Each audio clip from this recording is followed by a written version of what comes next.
Eu estou muito feliz de estar com vocês, porque o que nós vamos fazer juntos é uma coisa que me encanta. Eu sou cristão desde a infância, filho de pais evangélicos, presbiterianos, mas eu fui gago muitos anos, extremamente gago. E poder compartilhar o evangelho hoje com as pessoas e poder ensinar as pessoas a fazer isto, vocês imaginam que privilégio isso representa para mim. E eu tenho percebido que esse é um problema grave para muita gente. Nós, muitas vezes, atravessamos, não respeitamos nem o direito das pessoas e chegamos a ofendê-las. Mas, por outro lado, muitas vezes nós começamos a conversa da forma errada. Eu tenho uma história muito interessante de alguém que, um americano, chegou numa cidadezinha do interior do Amazonas desesperado porque veio para cá para falar de Jesus com as pessoas. Numa cidadezinha muito pequena, ele encostou em alguém e disse com um sotaque ainda muito forte, e disse assim: "O senhor conhece o Senhor Jesus Cristo?" Aí a pessoa com quem ele falava disse: "Olha, amigo, eu sou novo nessa cidade, eu não conheço ninguém, mas o dono do bar conhece todo mundo, conversa com ele lá." Muitas vezes nós começamos a conversa assim, da forma errada. Como alguém disse há poucos dias, um aluno meu do seminário ainda passou por esta mesma experiência de outra forma. Ele disse a alguém assim: "Jesus Cristo mudou a minha vida." E o indivíduo olhou para ele: "E daí? Marx mudou a minha." Então a nossa questão hoje, o que eu quero passar para vocês, é como começar uma conversa e terminá-la, de forma que quem está ouvindo possa nos acompanhar e entender o que estamos dizendo. Por exemplo, nós às vezes usamos linguagem difícil, que a gente chama de teologuês ou de igrejês. Se eu chegasse aqui e dissesse assim: "Olha, todos nós estamos afundados no lamaçal do pecado, mas o unigênito de Deus morreu na cruz para expiar os nossos pecados e nos dar a salvação." Vocês iam olhar para mim e dizer: "Mas pastor, você pode falar em português?" Por outro lado, nós podemos ter a gratificante experiência que eu tive quando eu estudei este método pela primeira vez. Eu estava numa igreja do Brooklyn, em São Paulo, e aprendi isso. Estava desesperado para contar para alguém. Meu carro estava quebrado, eu peguei um táxi para ir para casa. E no caminho eu pensei comigo: eu vou falar de Jesus para esse cara. Eu preciso falar. Mas eu nem aprendi direito, eu posso errar, eu posso me enrolar, eu não vou fazer. Mas alguma coisa dentro de mim dizia assim: faça. E eu comecei. Mas comecei e parei. Exatamente numa parte em que se fala da igreja. Falei: não vou falar, não. Não vou. Então o motorista me fez a seguinte pergunta: "De onde é que o senhor vem?" Você pode achar a pergunta mais normal possível, mas não é. Motorista de táxi nunca pergunta para você de onde você vem. Ele sempre pergunta para onde você vai. Eu podia pura e simplesmente ter dito para ele: "Não é da sua conta." Mas eu entendi que Deus estava me dando o sinal. Eu disse assim: "Eu estou vindo da Igreja Batista do Brooklyn. Alguma vez você já foi numa igreja?" Entrei no assunto de novo e continuei. Quando cheguei em frente à minha casa, não tínhamos terminado a conversa ainda. E eu pensei comigo: eu vou pagar um pouquinho mais da corrida e vou terminar a conversa com esse homem. E continuei, disse: "Você pode gastar uns 5 minutos mais do seu tempo aqui, eu lhe pago a bandeirada." E ele ficou com a bandeira ligada e eu falando com ele. Terminei e lhe disse: "Você gostaria de receber o presente da vida eterna?" Ele disse: "Sim." E então eu conduzi em oração a Deus, dizendo a Deus que ele queria receber a Cristo, o presente da vida eterna. E quando terminamos de orar, ainda faltavam umas 4 ou 5 coisas que eu devia dizer para ele, mas eu digo, não, eu já disse o suficiente. Ele já orou comigo, não vou gastar mais o meu dinheiro, não. E disse, amigo, boa noite, fique com Deus, Deus o abençoe muito. Paguei e vou saindo. Quando eu dei uns 2 passos, ele disse assim, pastor, agora que eu sou crente, o que é que eu faço? E eu voltei, me assentei e terminei a apresentação para ele sem pagar mais nada. Então o que eu quero que vocês saibam é isto, como começar e como terminar a apresentação do Evangelho. E como eu já dei a dica de certa forma, nós devemos fazer isso começando a conversar com as pessoas sobre os seus assuntos gerais, sobre a sua vida. Nós temos que ter direito de conversar com as pessoas. E para conversar com as pessoas, eu tenho que saber das coisas. Onde você mora, o que é que você faz, onde você estuda, como é o seu trabalho. E isso, às vezes, Deus usa de maneira extraordinária. Nós temos que, quando falamos do Evangelho, falar da morte. É difícil falar da morte. Um dia eu visitei alguém no bairro do Morumbi, em São Paulo. Uma casa chique. Entrei, me assentei e comecei a conversar com aquela senhora, arrumando um jeito de entrar no Evangelho tranquilo, sem sobressaltos. De repente eu vi uma escada, isso há muitos anos, fundida na parede. Escada de concreto armado, fundida na parede. E debaixo dos degraus, o som preso. Em cada um dos degraus havia um alto-falante, as outras partes de um som. E eu disse assim, que ideia genial! Quem foi que fez isso? Então ela chorando me disse assim, foi o meu esposo. E ele faleceu há 3 meses.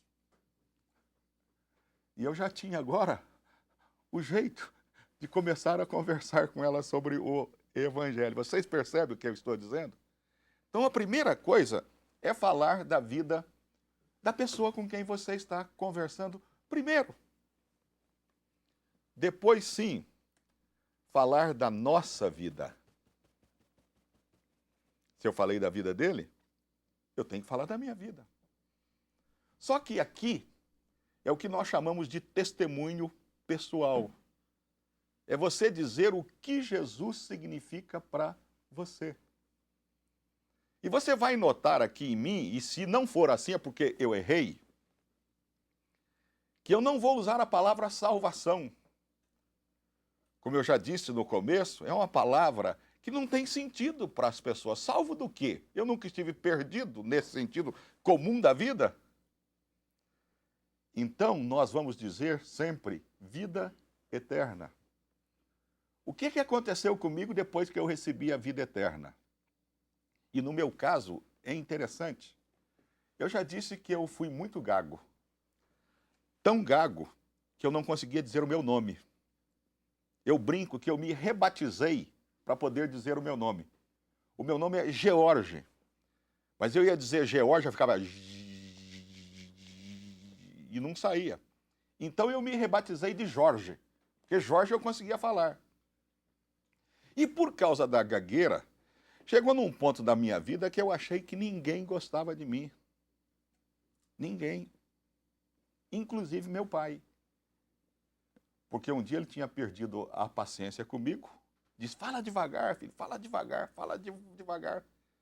E me deu um tabefe. E aí foi simples transferir isso para Deus. Ninguém gosta de mim, nem Deus. Porque se Deus gostasse de mim, não tinha me feito do jeito que fez. Mas um dia eu recebi o presente da vida eterna.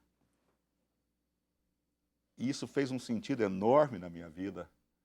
Porque eu descobri que Deus me amava. Não apesar de eu ser gago, mas Deus me amava apesar de eu ser rebelde contra Ele. E Ele tinha me amado tanto ao ponto de dar Jesus Cristo para morrer por mim. E mais, eu descobri que eu estava indo para o céu. E eu descobri uma coisa linda. Eu costumo dizer que há na Bíblia versículos para todos nós. Mas ninguém é tão dono de um versículo quanto eu sou. Que lá num dos livros da Bíblia, Deus diz assim, que no céu ele vai sarar a língua dos gagos. Então, note bem, hoje eu tenho certeza de que as pessoas podem me amar. E eu tenho certeza absoluta que Deus me ama e que eu vou para o céu. Note o que então é dar o seu testemunho para as pessoas. É simples, mas é importantíssimo. Você vai dizer 3 coisas. Você escolhe uma coisa só de antes de ter recebido a vida eterna. Um conceito ilustrado. O meu conceito era o conceito de desamor por ser gago. Contei a história de meu pai para mostrar o que significava para mim não ser amado. Depois você vai dizer pura e simplesmente, eu recebi o presente da vida eterna através de Jesus. E vai pegar aquele conceito e vai colocá-lo ao contrário. Agora eu me sinto amado. Mas o seu testemunho sempre precisa terminar no céu, porque é a certeza de todo o cristão. Então note bem. Já tendo ouvido a experiência dele, já tendo transmitido a sua experiência, então você, teoricamente, adquiriu o direito de fazer perguntas. E você não deve falar do evangelho para as pessoas sem conhecer o que elas pensam sobre a vida espiritual. Então você, por isso, termina o seu testemunho no céu, dizendo assim, então eu tenho certeza de ir para o céu. E vem então as 2 perguntas de diagnóstico, que são as seguintes. Por falar em céu, posso lhe fazer uma pergunta? Posso lhe fazer uma pergunta? Qual é o seu nome? Irene. A senhora já chegou num nível da sua vida espiritual que tem certeza, se morresse hoje, iria para o céu? Essa é a primeira pergunta, dona Irene. E nós devemos fazer essa pergunta às pessoas para entender o quê? Se elas têm convicção de que vão para o céu. Então, a primeira pergunta de diagnóstico importantíssima para conhecermos as pessoas é esta. Por falar em céu, você já chegou num ponto da sua vida espiritual que tem certeza, se morresse hoje, iria para o céu? Aí alguém diz assim, e se me disserem não? Não faz mal nenhum. E se a pessoa me disser que não acredita no céu, o que é que eu faço? Na experiência minha, eu tenho aprendido uma coisa simples, que às vezes a nossa briga é por causa de pequenas palavras. A pessoa diz assim, não, eu não creio no céu. Então é simples continuar a conversar. Esqueça a expressão céu, querido. Esqueça a expressão céu, querida. Você crê em Deus? E no nosso povo, quase todo mundo crê. Ou eu diria, a maioria absoluta da população crê. Ah, creio. Se Deus existe, ele deve morar em algum lugar. Então eu lhe pergunto, você já chegou no nível da sua vida espiritual que tem certeza, se morresse hoje, iria morar com Deus? A pessoa pode lhe dizer sim ou não. Então você diz assim, a Bíblia foi escrita para que nós possamos ter certeza de morar com Deus. A Bíblia diz assim, o apóstolo João, escrevendo um dos textos da Bíblia, diz assim, essas coisas eu escrevi para vocês, para que vocês tenham a certeza de ter a vida eterna. Então nós podemos ter certeza sim. Mas antes de lhe explicar isso melhor, eu quero lhe fazer uma segunda pergunta. Então você note, você já fez a primeira pergunta. Por falar em céu, você já chegou num ponto da sua vida espiritual que tem certeza, se morresse hoje, iria para o céu? Agora você vai fazer a segunda pergunta de diagnóstico. E eu sempre brinco, você não precisa seguir o meu jeito de ser. Você tem que pegar isso, adaptar a sua personalidade e fazer como você acha que deve fazer. Não me imite. Nós não estamos aqui para criar um modelo para imitação. Porque nós não somos papagaios. Nós somos gente. E gente pensa, pega os princípios e os usa da melhor forma possível. Então, normalmente, por ser difícil falar de morte, eu brinco com as pessoas.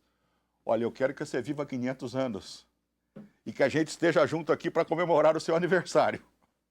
Mas imaginemos que não aconteça isso e que a maquininha aí pare. Pimba, parou. E você chegue diante de Deus hoje, bata na porta do céu e Deus lhe diga assim: epa, por que você acha que eu devo deixar você entrar no meu céu? Se Deus lhe perguntasse isso hoje, o que é que você diria para Deus? O que é que você acha que você diria para Deus? E você vai encontrar as mais diversas respostas. Alguém vai dizer assim para você: ah, porque eu sou bom pai. Ah, porque eu frequento a igreja. Ah, porque eu leio a Bíblia. Ah, porque eu ajudo os pobres. Ah, porque eu sou protestante. Ah, porque eu sou católico romano. E não faz mal a resposta. Por isso, as duas perguntas se chamam perguntas de diagnóstico. Você quer conhecer as pessoas, saber para quem você está apresentando o Evangelho. E então, feito isto, você vai dizer: que coisa boa!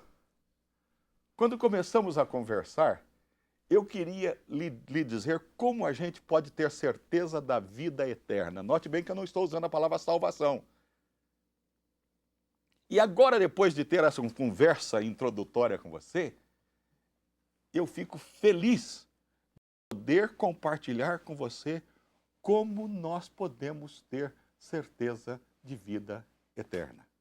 Então você vai passar a compartilhar exatamente, explicitamente, o Evangelho. E você vai fazê-lo pegando 5 coisas que a Bíblia ensina. 5 coisas que a Bíblia ensina: a graça, Deus, o homem, Cristo e a fé. A graça, o homem, Deus, Cristo e a fé. Isso nesta ordem. Porque quando nós fazemos isto nesta ordem, a coisa fica clara para as pessoas. E você vai notar também que a ideia é ilustrar isto. É tirar isso dos conceitos teológicos que são bons, são importantes, mas são desconhecidos para a plateia, para o público em geral. E trazer isso explicado de uma tal forma que as pessoas possam ter um entendimento melhor. Então, gente, o Evangelho é apresentado quando nós compartilhamos essas 5 coisas com as pessoas: a graça, o homem, Deus, Cristo e a fé. O que a graça é? A graça é comunicar às pessoas que o céu é um presente que Deus nos dá. Então, como estamos conversando com as pessoas, nós dizemos assim: olha, a primeira coisa que eu quero que você guarde, você não vai dizer a graça, porque graça é um termo teológico. É que o céu é um presente que Deus nos dá de graça. O versículo para isso, todos nós sabemos de cor. Ele está escrito assim: o dom gratuito de Deus é a vida eterna. E se você conhece um pouquinho de português, você deve achar estranho esse versículo da Bíblia. Por quê? Porque o que quer dizer dom? É presente. Quer dizer que esse versículo está dizendo assim: o presente que Deus nos dá de graça é a vida eterna. Você já viu algum presente pago? Mas Deus, para não deixar dúvida nenhuma no nosso coração, Deus, para deixar claríssimo que o céu é um presente mesmo, ele diz assim: o presente que eu dou de graça para vocês é a vida eterna. Isso quer dizer que o céu não pode ser merecido ou comprado de forma alguma. Então, quando nós apresentamos isso às pessoas, nós fazemos mais ou menos assim, olha, a Bíblia nos ensina que o céu é um presente que Deus nos dá de graça. A Bíblia diz assim, o dom gratuito de Deus é a vida eterna. O presente que Deus nos dá de graça é a vida eterna. E nós não podemos merecê-lo de forma alguma. E isto se torna mais claro para nós. Então, eu estou preparando para passar para o segundo ponto, para que a pessoa me siga. Quando nós entendemos o que a Bíblia diz sobre o homem. O que a Bíblia diz sobre o homem? A Bíblia diz que o homem é pecador. E nós achamos estranho esse termo hoje, nós não estamos... Aliás, a nossa cultura tenta banir o pecado, não é assim? Mas vamos pensar juntos em algumas coisas aqui, nós vamos compreender melhor o pecado. A Bíblia diz que o pecado é qualquer transgressão da lei de Deus ou qualquer falta de conformidade com essa lei. E nós podemos pecar de 4 formas. Nós podemos pecar por palavras, por atos ou por pensamento. Mas nós também podemos pecar dormindo no sofá lá de casa. Ora, pastor, pecar dormindo, pastor? Sim, a Bíblia nos ensina que também nós podemos pecar por omissão. Por omissão. Querem ver isso na prática? Qual o seu nome, querido? Meu nome é Fernando. Seu Fernando, me ajuda a explicar para o grupo o que é pecado. Pois não.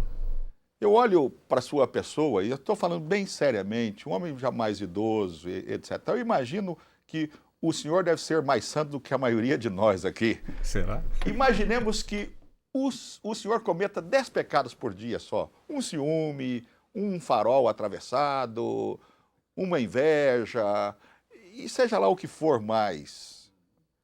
E que, olha, nem vou continuar a conversa nesse rumo, vamos imaginar até que o senhor não cometa 10, não, 3 só por dia. Eu sou muito seu amigo, muito seu amigo. 3 vezes 360 são 1.080. Como eu sou seu amigo, eu vou deixar só por 1.000. Quantos anos o senhor tem? Só 72. Imagina 72 vezes 1.000. 72.000 pecados. Seu Fernando, quantos anos de cadeia o senhor acha que mereceria um homem que fosse julgado por 72.000 crimes, 72.000 quebras da lei? Nem é bom dizer, né? Agora, imaginem os senhores que esta é a situação nossa diante de Deus. Mas ele é pior. Querem ver? Eu costumo usar esta ilustração da minha própria vida. Quando eu fiz o grupo escolar, porque eu sou daquele tempo ainda do grupo escolar, para passar de ano eu precisava de 5. Pois quando eu entrei na admissão, ainda havia a admissão ao ginásio, a nota para eu passar de ano era 6.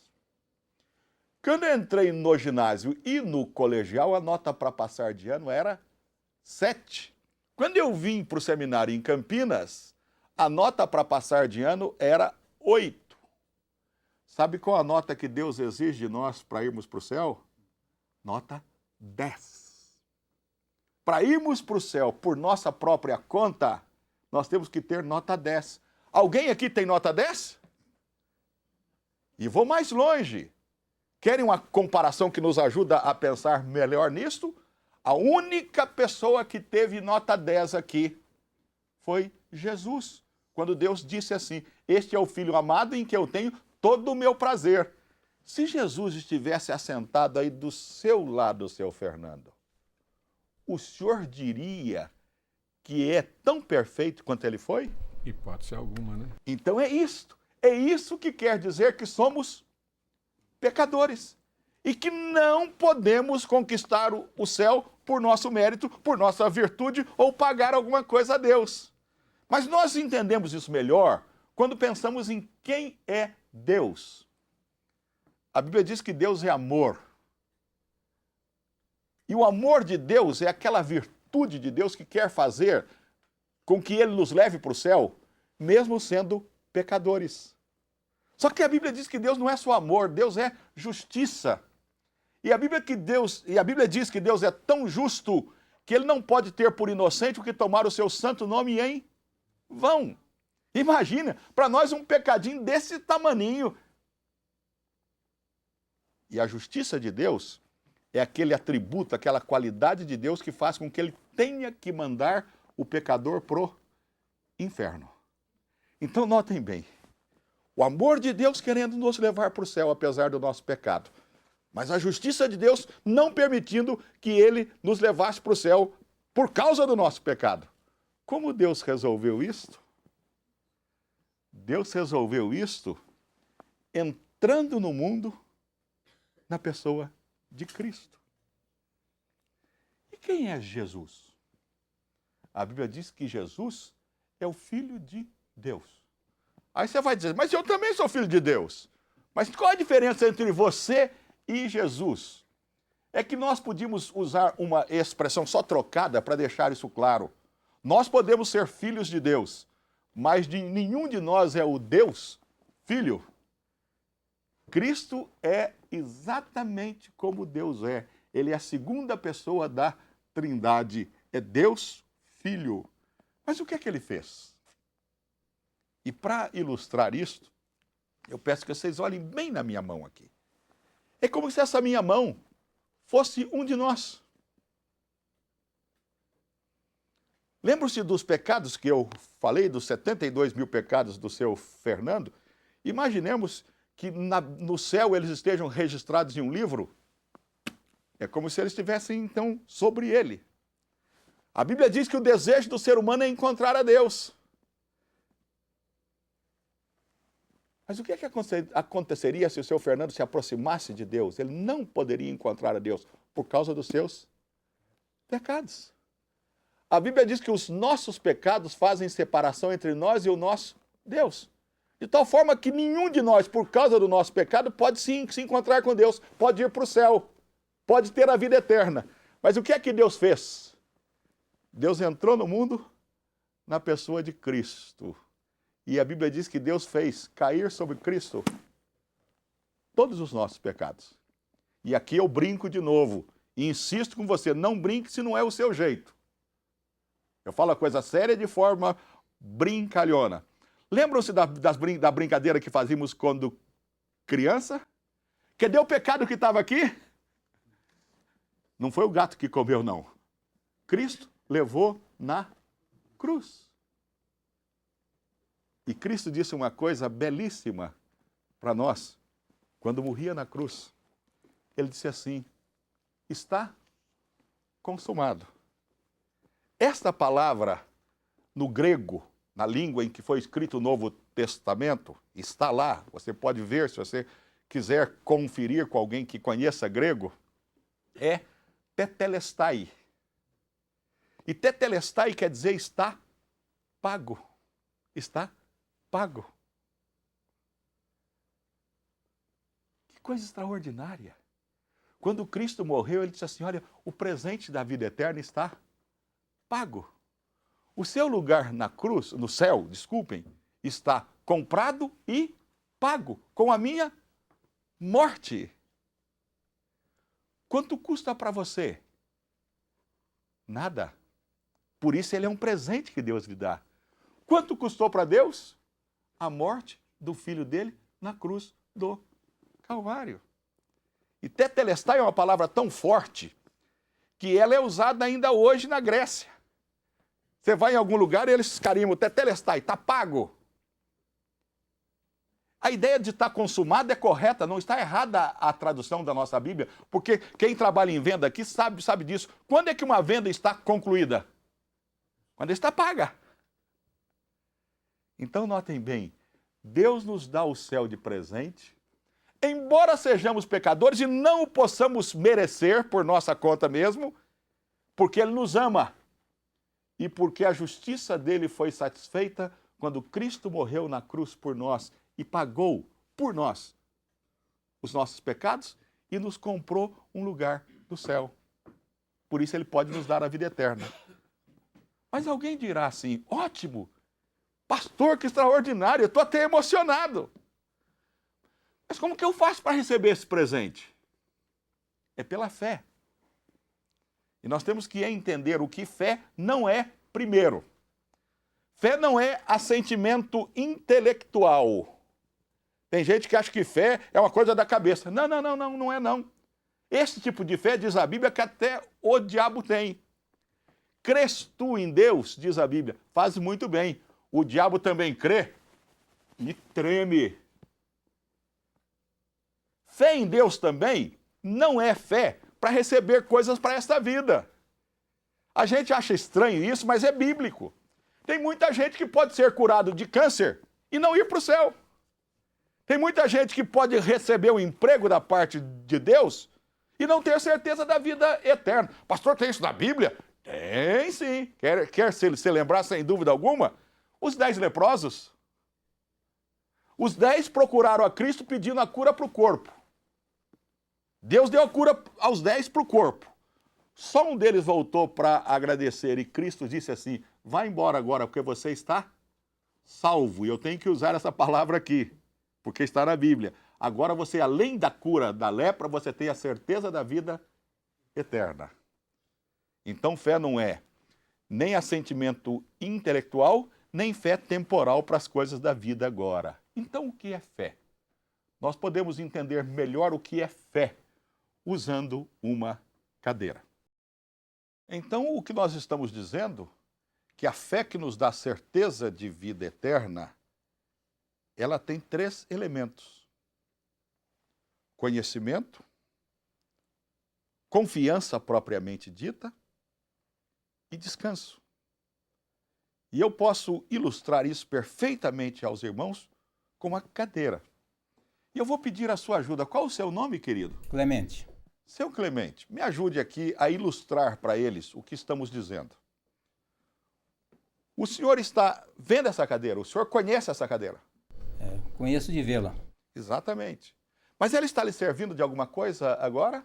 Não, Por que não? que não estou usando. Porque não está usando perfeitamente. Mas o senhor acredita, por vê-la, pela estrutura dela, que ela suporta o seu peso? Creio que sim. É claro, parece ser uma boa cadeira. Mas ela está lhe servindo de alguma coisa? Não, Por que não? que não estou usando. Exatamente isto.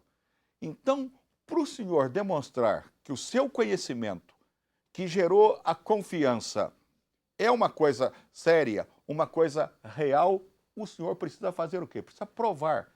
Como que o senhor pode provar isto? Usando-a? Usando-a.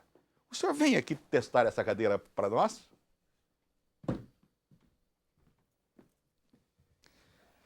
Então agora eu lhe pergunto, o senhor conhece essa cadeira? Agora eu conheço. Conhece.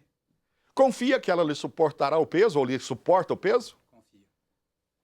E está descansando nela por causa disso, não é assim? Isso acontece, irmãos, com Cristo. Tem muita gente que diz que acredita em Jesus, mas só tem informações dele. Tem gente que diz que acredita em Jesus, mas só sabe do que ele é capaz. Mas nunca experimentou descansar nele. E a fé, então, tem que ter esses 3 elementos, seu Clemente: conhecimento, confiança e descanso. Seu Clemente, eu lhe agradeço muito a ajuda em transmitir aos irmãos aqui o conceito sobre fé. Pode voltar ao seu lugar. Então, irmãos, chegamos ao final da nossa apresentação. Já transmitimos os conceitos e temos que voltar ao centro da nossa conversa, que é o quê? O presente da vida eterna. E temos que ter convicção que as pessoas nos entenderam. Então, há 2 perguntas aqui. A primeira é simples. Isso faz sentido para você?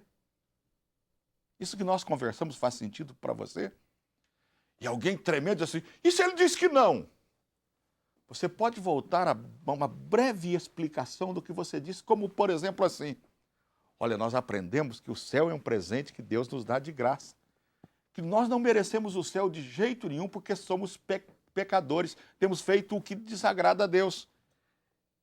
e que ele é justo e tem que nos punir por causa dos nossos pecados, mas ele, por causa do amor dele, ele fez com que Cristo viesse e comprasse para nós o presente da vida eterna que é recebido quando descansamos em Jesus para isso. Isso faz sentido para você? A pessoa diz que não, e alguns dirão isso, não faz mal nenhum. Você simplesmente vai dizer, posso orar com você para que Deus lhe mostre isso um outro dia? Podemos continuar a nossa conversa um outro dia? A sua responsabilidade não é converter ninguém, isso é obra do Espírito Santo. A sua responsabilidade é falar para as pessoas só. Mas se a pessoa então diz para você assim, isso faz sentido para mim sim. Então vem a segunda pergunta. Você gostaria de receber esse presente agora? Sim, eu gostaria. Ou não gostaria. Não gostaria? Tudo bem, a mesma coisa. Posso orar com você então? E numa outra hora continuarmos a conversar? Pois não. Ou se não, eu gostaria de receber o presente da vida eterna. Muito bem. Vamos entender bem o que significa receber o presente da vida eterna. Receber o presente da vida eterna significa crer em Jesus que nos deu o presente da vida eterna. Mas receber o presente da vida eterna há um outro detalhe. Quando Jesus entra na nossa vida, Jesus não quer entrar no banco do carona. Jesus quer o volante da nossa vida, porque ele vem para ser Senhor. Então eu tenho que receber Jesus como Salvador, que me dá o presente da vida eterna. Tenho que receber a Jesus como o Senhor que dirige a minha vida, mas tenho que entender que toda a minha vida passada desagradava a Deus. O que a Bíblia chama de arrependimento. E tenho que então depositar toda a minha confiança em Deus. É isso mesmo que o senhor, ou que você, ou que a senhora quer fazer? É sim. O que é que eu faço então? Eu vou orar com a pessoa, dizendo a Deus aquilo que ela acabou de me dizer. A oração é muito simples. É dizer para Deus assim, Senhor, eu te agradeço porque eu descobri hoje que o céu é um presente que o Senhor me dá de graça. Eu te agradeço porque eu, embora sendo pecador e o Senhor justo, por causa do seu amor, o Senhor mandou Jesus para morrer por mim na cruz e comprar para mim o presente da vida eterna. E eu te agradeço porque o teu Santo Espírito colocou fé no meu coração em Jesus. Eu declaro ao Senhor que eu me arrependo dos meus pecados e quero que Jesus entre na minha vida, em nome de Jesus. Amém. Uma oração como esta. E então, você vai fazer uma coisa que eu acho interessantíssima nesse nosso método. Não pense você que a pessoa que chegou até aqui é convertida na nossa linguagem, aceitou o presente da vida eterna, eu já posso entrar na minha estatística, mais um. Não é por isso que nós apresentamos o Evangelho às pessoas. Muitas vezes essa conversa toda só vai abrir a porta para você fazer um estudo com a pessoa. Mas então você vai fazer as perguntas de novo, lá do começo. É um dos testes finais. Então, seu fulano, com quem você está falando, podia ser seu Fernando, ou Clemente, ou qualquer outro aqui. Você, se morresse hoje, para onde você iria? Ele pode dizer para você, não sei, ele não entendeu aquilo que você falou. Ele pode dizer para você, eu não creio nisso. Ele pode dizer para você, iria para o inferno. Tudo bem. Mas ele pode dizer para você, e você vai encontrar isso muitas vezes, eu iria para o céu. E o que é que você diria para Deus se Deus lhe perguntasse por que você deve entrar no céu? Se ele entendeu tudo corretamente, ele vai dizer para você, porque Jesus pagou para mim o presente da vida eterna. É isso que eu quero que você aprenda a fazer de forma simples. Você veja que durante toda a nossa conversa eu usei linguagem simples, eu usei exemplos práticos, não falei linguagem difícil, mas eu quero lhe estimular a fazer esse trabalho, porque Deus pode lhe abençoar muito. Eu tenho um grande amigo que faz disso a vida dele, ele fala disso onde está. e ele é de Costa Rica e fala inglês e castelhano. Estava na Venezuela um dia, em Caracas, e teve uma crise de apendicite fortíssima, teve que ser operado às pressas. E como cidadão americano, ele não tinha hospital para onde colocá-lo, e o consulado americano arrumou para ele uma maternidade para ele ser operado. Ele é baixinho e gordinho, doutor Udi Lahara. Então, ele não tinha nem roupa, ele tinha ido lá às pressas. Então, ele, depois que terminou a operação, um dia depois, para que o intestino, a bexiga funcione, você sabe como é, tem que caminhar. Então, colocar nele uma roupa de mulher grávida, aquelas coisas amarradas aqui, ele é mais gordo do que eu e mais baixo. Então, lá estava ele caminhando pelos corredores do hospital, o barrigão.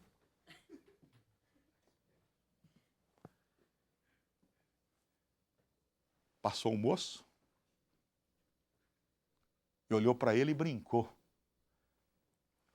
Você vai ter um filho?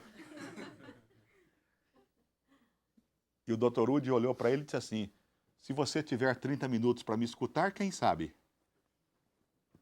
E ele disse, é claro que eu tenho. E o doutor Udi começou a falar com eles que eu falei com vocês. E quando terminou, ele disse assim, isso faz sentido para você? Ele disse, faz muito sentido. Você gostaria de receber o presente da vida eterna agora? Ele disse, é claro. Então vamos orar juntos. Oraram a oração da qual eu lhes dei o exemplo. E quando a oração acabou, o doutor Uri falou para aquele moço, acabei de ter um filho. Porque a Bíblia diz que quando nós levamos alguém a Cristo, ele é o nosso filho na fé. E aquele moço olhou para o doutor Udi chorando e ele disse assim, será que o senhor aguentaria um outro parto? Porque a minha esposa está ali no quarto e eu queria que o senhor fosse falar com ela. E o doutor Udi falou, sem dúvida alguma eu vou. E hoje, quando o doutor Udi vai a Caracas, ele não se hospeda mais em hotel, se hospeda na casa daqueles dois, que são cristãos professos. Se confirmou a decisão que haviam feito de receber o presente da vida eterna naquele dia. Eu espero que a minha palestra, eu espero que as minhas palavras ajudem vocês a fazerem esse trabalho. Mas eu não posso terminar a minha palavra sem agradecer ao Evangelismo Explosivo Terceiro no Brasil, na pessoa do seu coordenador nacional, reverendo José Carlos Ribeiro. Eles têm direito de impressão e de imagem sobre isso que eu lhes transmiti. E ele bondosamente abriu mão desses direitos sem cobrar absolutamente nada. Mas eu quero incentivar você. Você quer aprender isso com profundidade? Você, pastor principalmente, quer aprender isso para ensinar a sua comunidade? Isso é um curso. Só para vocês verem, o que nós fizemos em 50 minutos aqui é feito numa semana.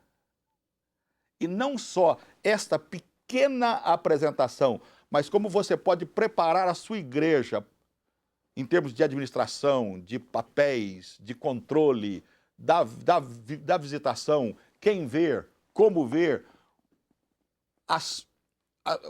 os livros de estudo, as folhas próprias e tudo, dado numa semana em quase 20 lugares no Brasil durante o ano.